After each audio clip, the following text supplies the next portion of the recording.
যখন ঘর পুরাই দিচ্ছে তখন তো একটা কাপড়ও ছিল না আমার মায়ের, আমার বাবার, ওই এক কাপড়েই বের হয়েছে।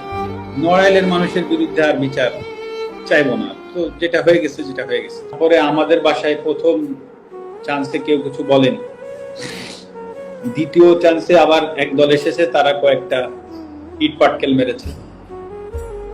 তৃতীয় দফায় আর একটা গ্রুপ এসেছে, তারা বাসায় ঢুকে এরকম কিছু লাঠি দিয়ে বাড়ি টাড়ি দিয়ে ভেঙে চুরে গেছে।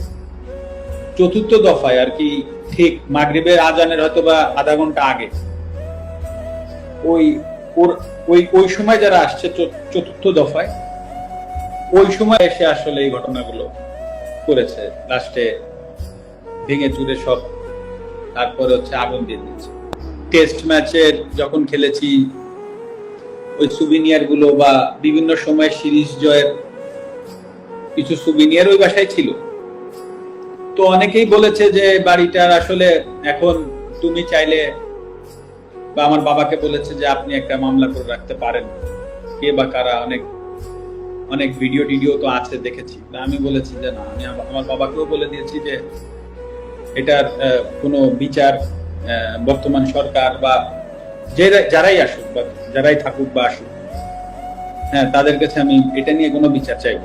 কারণ এটা আমার কাছে মনে হচ্ছে যে আসলে এই বাড়িটা তো আসলে যশোর থেকে এসে বা খুলনা থেকে এসে বা ঢাকা থেকে যে কেউ ভাঙে, হ্যাঁ, নড়াইলের মানুষ কোনো না কোনো জায়গা থেকে উঠে এসে ভাঙছে।